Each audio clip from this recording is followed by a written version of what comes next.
ஓம் cream ஆதித்யாய சோமாய மங்களாய புதாயஜ குரு சுக்ர சனிப்பியச்ச ராகவே கேதவே நமக. உலகை கட்டி காக்கும் பரமேஸ்வரன் பார்வதியின் திருவருளால் அனைவரும் நலமுடன் வாழ இந்த எல்லாம் வல்ல இறைவனை வணங்கி நேயர்கள் அனைவருக்கும் எனது அன்பான வணக்கங்களை தெரிவித்துக் கொள்கின்றேன். இன்றைய பதிவிலே நாம் பார்க்க இருப்பது ஆவணி மாதத்திற்கான ராசி பலன்கள். முதலில் கிரகங்களின் நிலைகளை பற்றி பார்க்கலாம். ஆவணி மாதம் 1ஆம் தேதி வாக்கிய பஞ்சாங்கத்தின்படி கிரகங்களுடைய நிலைகள். ரிஷப ராசியிலே செவ்வாய் பகவானும் குரு பகவானும் பயணம் செய்து கொண்டிருக்கிறார்கள். கடக ராசியிலே புதன் பகவான் பயணம் செய்து கொண்டிருக்கிறார். சிம்ம ராசியிலே சூரிய பகவானும் சுக்கிர பகவானும் பயணம் செய்து கொண்டிருக்கிறார்கள். கன்னி ராசியிலே கேது பகவான் பயணம் செய்து கொண்டிருக்கிறார். கும்ப ராசியிலே சனி பகவான் வக்கிர நிலையிலே பயணம் செய்து கொண்டிருக்கிறார். மீன ராசியிலே ராகு பகவான் பயணம் செய்து கொண்டிருக்கிறார். இம்மாதம் 3 கிரகங்கள் இடப்பெயர்ச்சி ஆகின்றன. ஆவணி மாதம் 10ஆம் தேதி சிம்ம ராசியில் இருக்கின்ற சுக்கிர பகவான் கன்னி ராசிக்கு இடப்பெயர்ச்சி ஆகிறார். ஆவணி மாதம் 10ஆம் தேதி ரிஷப ராசியில் இருக்கின்ற செவ்வாய் பகவான் மிதுன ராசிக்கு இடப்பெயர்ச்சி ஆகிறார். ஆவணி மாதம் 15ஆம் தேதி கடக ராசியில் இருக்கின்ற புதன் பகவான் சிம்ம ராசிக்கு இடப்பெயர்ச்சி ஆகிறார். நான் கூறக்கூடிய ராசி பலன்கள் அனைத்தும் வாக்கிய பஞ்சாங்கத்தின்படி கோச்சார ரீதியான உலக மக்கள் அனைவருக்குமான பொது பலன்கள். உங்களுடைய சுய சாதகத்தில் கிரகங்கள் இருந்த நிலைமையும் தற்போது நடக்கக்கூடிய தசாபுத்தியும் கணக்கில் எடுத்துக்கொண்டு பலன்கள் எடுக்கும் போதுதான் துல்லியமான பலன்களை எடுக்க முடியும். உங்களுக்கு துல்லியமான பலன்கள் நீங்கள் தெரிந்து கொள்ள விரும்பினால் உங்களுடைய பெயர், பிறந்த தேதி, பிறந்த நேரம், பிறந்த ஊர் ஆகியவற்றை எனது வாட்ஸ்அப் எண்ணிற்கு அனுப்பி வைத்து பலன்களை தெரிந்து கொள்ளலாம். உரிய கட்டணம் செலுத்தி வாருங்கள் ராசிக்குள் போகலாம். மிதுன ராசி. ராசியிலே எந்தவித கிரகங்களும் இல்லை. ராசிநாதன் புதன் பகவான் தனங்குடும்ப வாக்கு ஸ்தானத்திலும் தைரிய வீரிய ஸ்தானத்திலும் இம்மாதம் அவர் பயணம் செய்ய இருப்பதால் உங்களுக்கு பெயர் புகழ் அந்தஸ்து நிறைந்து சந்தோஷம் நிலவக்கூடிய மாதமாகவே இந்த மாதம் அமைய இருக்கின்றது. மிதுன ராசிக்காரர்களுக்கு சிலருக்கு பொருளாதாரம் மேம்படும். நீங்கள் எதிர்பார்த்து கொண்டிருந்த இடங்களிலிருந்தெல்லாம் பண வரவுகள் கிடைப்பதற்கான வாய்ப்புகள் உண்டு. தங்க வெள்ளி ஆடை ஆபரணங்கள் வாங்க நினைப்பவர்கள் ஆசைகள்லாம் முழுமையாக பூர்த்தியாகும். குடும்ப உறுப்பினருடைய ஒற்றுமை நிலவக்கூடிய மாதமாகவே இந்த மாதம் அமைய உள்ளது. சாதுரியமாக எதையும் பேசி எளிதில் சாதித்து விடுவீர்கள். உங்களை சுற்றி உள்ளவர் உங்கள் பேச்சுக்கு மதிப்பும் மரியாதையும் கொடுப்பார்கள். தைரிய வீரிய ஸ்தானத்திலே சூரிய பகவான் ஆட்சி பலத்தோடு பயணம் செய்து கொண்டிருப்பதால் தைரியமாக எதிரிகளை வெல்லக்கூடிய ஆற்றல் உண்டு. இளைய சகோதர சகோதரிகள் மூலமாக பொருளாதாரம் மேம்படும். சிறு குறு பயணங்களால் அனுகூலமான பலன்கள் உண்டு.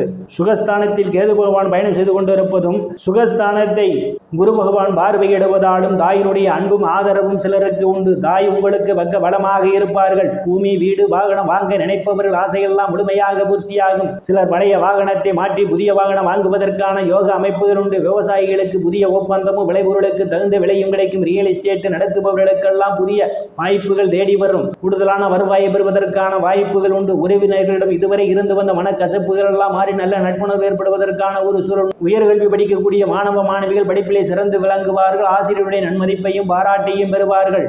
போட்டி பந்தயங்களிலே ஈடுபடக்கூடிய மாணவ மாணவிகள் போட்டித் தேர்வில் வெற்றியினையும் பெறுவதற்கான வாய்ப்புகள் உண்டு. புத்திரஸ்தானத்திலே எந்தவித கிரகங்களும் இல்லை. புத்திரஸ்தானாதிபதி சுக்கிர பகவான் தைரிய வீரிய ஸ்தானத்திலும் சுகஸ்தானத்திலும் இம்மாதம் பயணம் செய்வதால் புத்திர வாக்கியம் எதிர்பார்த்து கொண்டிருப்பவர்களுக்கெல்லாம் புத்திர வாக்கியம் கிடைப்பதற்கான வாய்ப்புகள் உண்டு. புத்திரர்களால் சிலருக்கு நற்பெயர் புகழும் கிடைக்கும். கலைத்துறையை சார்ந்தவர்களுக்கெல்லாம் புதிய வாய்ப்புகள் தேடி வரும். கலைத்துறையின் மூலமாக கூடுதலான வருவாயை பெறுவதற்கான ஒரு சூழல் உண்டு. லாட்டரி, ரேஸ், குதிரை பந்தயம் மற்றும் சூதாட்டங்களில் ஈடுபடுபவர்களுக்கெல்லாம் ஒரு பொன்னான காலமாகும். கூடுதலான வருமானத்தை பெறுவீர்கள். காதலர்களுக்கு பல்வேறு பிரச்சனைகளுக்கு மத்தியிலே உங்கள் காதல் திருமணம் நிறைவேறுவதற்கான வாய்ப்புகள் உண்டு. குருமார்கள் சாது சன்னியாசிகளை சிலர் சந்திப்பீர்கள். அவர்களுடைய ஆசியும் ஆசீர்வாதமும் சிலருக்கு உண்டு. சிலர் குலதெய்வ கோயிலுக்கு போய் வருவதற்கான ஒரு சூழல் ஏற்படும். ருணரோக சத்துரு ஸ்தானத்திலே எந்தவித கிரகங்களும் இல்லை. ருணரோக சத்துரு ஸ்தானத்தை சனி பகவான், செவ்வாய் பகவான், குரு பகவான் 3 கிரகங்களும் பார்வையிடுவதால் கடன் பிரச்சனையால் அவதிப்படுவரலாம். கடனிலிருந்து வீழ்வதற்கான வாய்ப்புகள் உண்டு. உடல் ஆரோக்கியத்தில் ஏதேனும் பிரச்சனைகள் இருந்தால் உடல் ஆரோக்கியம் மேம்படுவதற்கான ஒரு சூழல் ஏற்படும். எதிரிகளுடன் இதுவரை இருந்து வந்த பிரச்சனைகள் எல்லாம் தீர்ந்து எதிரிகளுடன் நல்ல நட்புணர்வு ஏற்படுவதற்கான வாய்ப்புகள் உண்டு. சிலர் பழைய கடனை அடைத்து புதிய கடன் வாங்குவதற்கான வாய்ப்புகள் உண்டு. வங்கி மற்றும் நிதி நிறுவனங்களில் கடனுக்காக விண்ணப்பித்திருந்தால் உங்களுக்கு எளிய முறையில் கடன் கிடைப்பதற்கான ஒரு சூழல் உண்டு.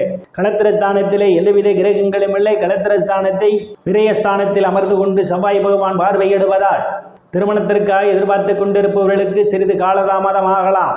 கணவன் மனைவியை ஒருவருக்கொருவர் அனுசரித்து போவது நல்லது. இல்லையில் மன வருத்தம் ஏற்படுவதற்கான வாய்ப்புகள் உண்டு.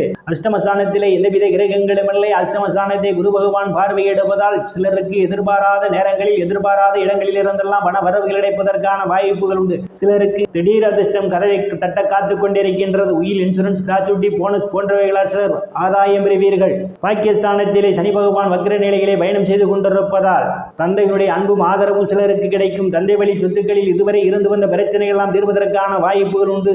ஆனால் தந்தையினுடைய உடல்நிலையிலே கூடுதல் கவனம் எடுத்துக் கொள்வது நல்லது. சில தர்ம காரியங்களிலே ஈடுபடுவீர்கள். சிலர் புண்ணிய ஸ்தலங்களுக்கு போய் வருவதற்கான ஒரு சூழல் ஏற்படும்.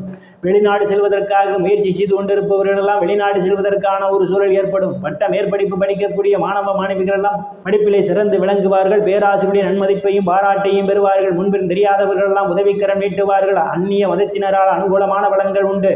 தொழில் ஸ்தானத்திலே ராகு பகவான் பயணம் செய்து கொண்டிருப்பதால் தொழிலிலே கூடுதலான முதலீடு போடாமல் பார்த்துக் கொள்வது மிகவும் நல்லது. உங்கள் தொழிலே போட்டியாளர்கள் அதிகமாக இருப்பார்கள்.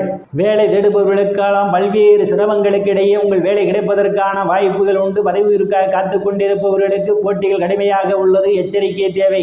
லாபஸ்தானத்திலே எந்தவித கிரகங்களும் இல்லை. லாபஸ்தானாதிபதி செவ்வாய் பகவான் இம்மாதம் பெரியஸ்தானத்திலும் ராசியிலும் அவர் பயணம் செய்வதாலும் லாபஸ்தானத்தை சனி பகவான் பார்வையிடுவதாலும் மூத்த சகோதர சகோதரி உடனடியிலே கூடுதல் கவனம் எடுத்துக்கொள்வது நல்லது. மூத்த சகோதர சகோதரி மூலமாக சிலருக்கு பொருளாதாரம் மேம்படும். நண்பர்கள் பக்க பலமாக இருப்பார்கள். பெரியஸ்தானத்திலே குரு பகவான் பயணம் செய்து கொண்டிருப்பதால் சிலருக்கு சுப செலவுகள் ஏற்படுவதற்கான வாய்ப்புகள் உண்டு. வெளிநாடு செல்வதற்காக முயற்சி செய்து கொண்டிருப்பவர்களுக்கு வெளிநாடு செல்வதற்கான ஒரு சூழல் ஏற்படும். நேயர்கள் அனைவரும் இறைவனுடைய திருவுருளால் அனைத்து செல்வச் செழிப்பும் பெற்று சிறப்புடன் வாழ அந்த எல்லாம் வல்ல இறைவனை வணங்கி நேயர்களை மீண்டும் அடுத்த பதிவில் சந்திக்கும் வரை விடைபெறுவது ஜோதிடர் எஸ் ராமன். நன்றி, வணக்கம்.